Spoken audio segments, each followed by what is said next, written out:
Едно, две, три. Браво, ето нашето ръце. Така, днес казахме, че на един рожден ден трябва да има игри. Ще си поиграем малко.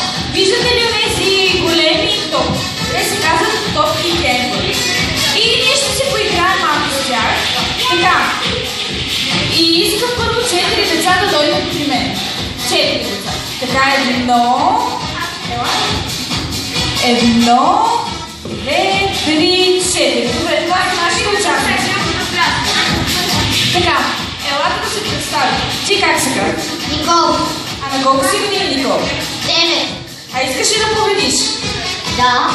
Така, следващия участник. Ти как се казваш? Лиля. А на колко си години? 9. А коя зодия си, знаеш? Риби. Зодия? Коя зодия? Водолей. Браво. А ти как се казваш? Галя. О, ние вече те се запознахме. Искаш ли да победиш? Да. Успех ти пожелавам. А ти как се казваш, приятел? Ради. Ради, а на колко си години? Ти ли? А, ти си носил. Хубаво ли да си носил? Да. И аз съм носил, знам, разбирам. Така. Сега моите помощници ще ви покажат игра.